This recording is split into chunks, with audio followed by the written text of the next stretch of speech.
It's the Spooky Show with Willie. Greetings, ghouls, and welcome to the Spooky Show! I'm your host, Willie Muse, coming to you from the void of unimaginable horrors. And I am so excited because today we are doing a big one. That's right, we're finally going to tackle the daddy of all monsters. You asked for it, the vampire. Now, I have loved the vampire ever since I was a wee lad and I realized how effortlessly I could pull off capes. But given my deep admiration for these horrible blood-sucking monsters, I've always wondered why they were so prevalent in our culture. I mean, if I say the word vampire, I bet you all picture roughly the same thing, and that thing is, well, it's specific. As cool as they are, they're also pretty weird, and it's kind of strange to me that one of our most recognizable monsters is an undead bat fellow with big fangs and an aversion to garlic. It seems odd, and this, of course, brings me to my question of the day, which is, where do vampires come from? As you might imagine, vampires are a huge topic for a show like this, so I wanted to make sure I did everything right. And that's why I did a lot of research on the matter, and I came to the following conclusion. Vampires come from Bram Stoker's Dracula. All right, that's the episode. See you later, ghouls.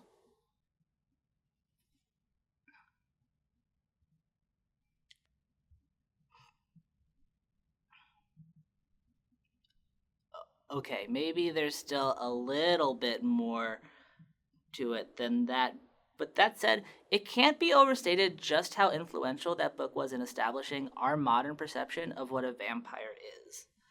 Though it was not the first vampire story by any stretch of the imagination, it was by far the most popular. And unless you are the hardest of twihards, then odds are most of what you picture when you picture a vampire is directly traceable back to the classic novel. The vampire's ability to transform into a bat, their weakness to garlic, and even their signature accent. All have direct lines back to Stoker's book. Even if you haven't read it, the book is so ingrained in our culture that odds are you're aware of its influence. That said, just because Dracula shaped and solidified our perception of what a vampire is, does not mean that it invented it, because it sure as shit did not. The truth is that just about every culture dating all the way back to the Mesopotamians have their own version of the vampire myth. And keep in mind that the Mesopotamians probably weren't the first ones either. They were just the first to record it because they invented writing like a bunch of dweebs. Clearly, vampires come in all shapes and sizes, and that makes you wonder how old Stokey Pants Stoker settled on his vision of the beast. Well, as it turns out, Stoker was a bookish nerd like some sort of Mesopotamian, so he actually spent almost a decade researching already existing European myths before actually putting pen to paper. And if that sounds like a lot to you, well, you're right.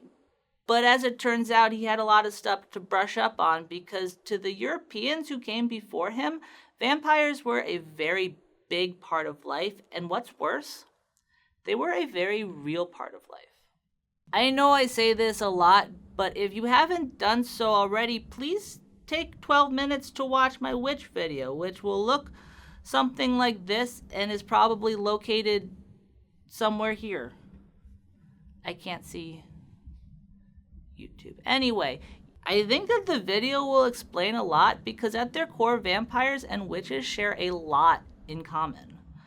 Both were essentially old-timey people's attempts to place blame for some larger societal ill onto someone who probably didn't deserve it.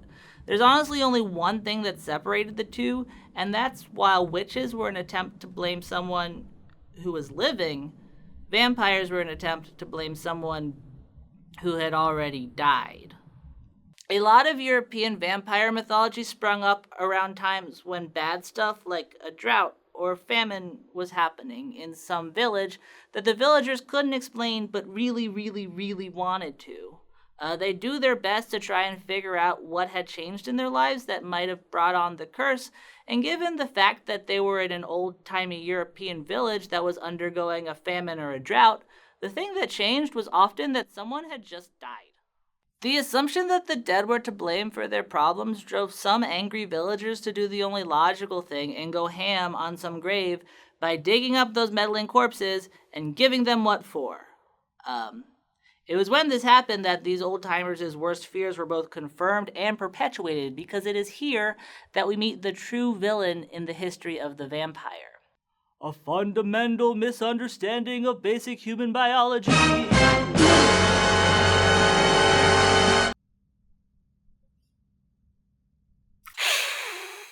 The truth is that a lot of the traits we've come to associate with vampos can be traced back to people opening up graves and not really understanding how the human body decomposes. When we die, there's a lot of weird stuff that happens between being buried and going full skeleton, and a lot of it makes the dead look, like they're not really all that dead at all. For starters, shit gets longer. Kind of. There's a common belief that your hair and fingernails grow after you die, and while that isn't quite true, what is true is that the skin around your hair and nails shrinks in a way that makes it look as though they've continued to grow post-mortem. This is true for another part of your body as well, and it's a part of your body that the vampire is particularly well known for. I will give you a hint. If you've ever gotten a tooth pulled or performed some interrogative torture on one of your enemies, then you know that teeth are a lot longer than what protrudes out to the surface. As such, as the skin around your teeth shrinks during decomposition, more and more of the tooth becomes exposed, altering the appearance of your mouth from what it would have been when you were alive. This is most pronounced with your canine teeth, and this is possibly the origin of the vampire's signature fangs. Hopefully this conversation about dead bodies hasn't upset you yet, because, well, things are about to get a lot grosser, because now is the time when we're going to start to talk about gases. Basically, as our bodies decompose, they produce gases which have a number of effects. The first of which is that they cause us to bloat up, giving our corpses the appearance of being well fed. As if that weren't bad enough, they can also cause the fluids in our tum-tums to bubble up and out of our mouth, giving the appearance that we have blood on our lips. You can probably see where this is going. Once the gas builds up enough, it needs to find an escape, and it does so the same way it would if you were alive. It either goes out the body's mouth, creating a sound similar to a groan, or it takes the back door out and releases out the anus, and that creates exactly what you hope it would. A big, juicy corpse fart.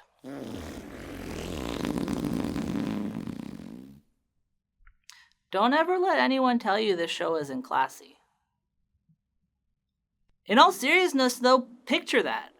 You're a Serbian peasant in your nightly stroll through the graveyard in your best attempt to clear your head through all the hardships brought on by the most recent plague of tuberculosis that plagued your village. And as you walk by the fresh grave of old man Bogdanovich, you hear just like the beefiest of toots coming from underground, and you think, that's not right, because everything you know has taught you that dead people don't do that. You round up a bunch of your buds and have yourself a good old-fashioned corpse dig, only to find that when you open the grave, he looks completely different from how you'd expect him to. Not only are his hair and fingernails seemingly longer, but he also seems to have just eaten a big meal, and given the newly developed fangs in his mouth and the dribble around his lips, it seems as though that meal was of someone else's blood. If you didn't know any better, it would be easy to assume that what you're looking at is a dead person who's been getting up and attacking the living, particularly if a lot of bad stuff has just happened to you and you're looking for something to blame it all on. Seeing a freshly decomposed corpse would probably be pretty amazing for these people, although, truth be told, I doubt they would have had a lot of time to marvel at it before they had to think, holy fuck, how do I stop this thing before it strikes again? There are a lot of ways that people dealt with vampires back in the day, but I'm only going to mention my favorite because it explains one of the most iconic pieces of vampire lore. Since most people were upset at the idea that the dead were getting up and walking around at night, they took a very first thought, best thought approach to the problem and came up with a very simple solution. They immobilized them so they couldn't walk. They did this in a number of ways, but one of the most common was to drive a stake through their heart in an effort to literally pin them to their coffin so they couldn't get up and wreak havoc. And if impaling a corpse seems extreme to you, please know that I would have done the exact same thing if I was in those villagers' shoes, because the dead should stay dead, goddammit. I feel very strongly about this.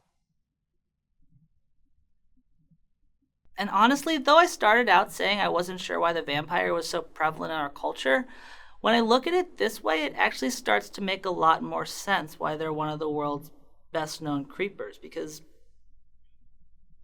well, they're based on one of the creepiest ideas I can think of.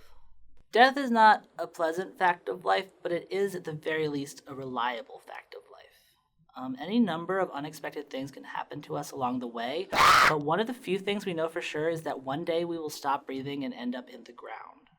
Seeing something that makes the one inevitability we have seem evitable, it calls into question everything we know to be true.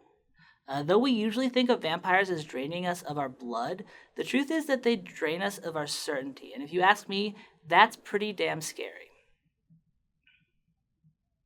Although that said, it's not as scary as this.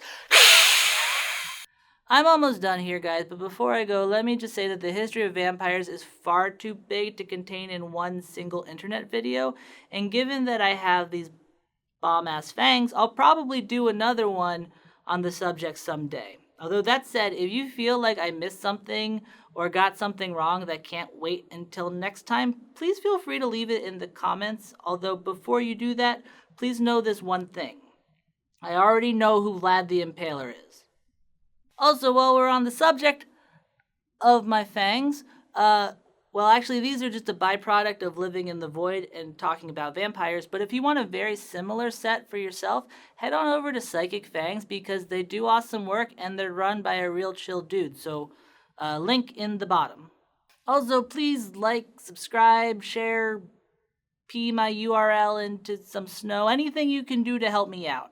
I'd like for this show to make like the wily vampire and remain undead, and that means I need your help to spread the spook. You've been doing a good job, and I've been growing, and it's awesome, and thank you, and let's keep it going. But other than that, I don't have much to say besides I'm Willie Muse, and this was The Spooky Show. See you later, ghouls.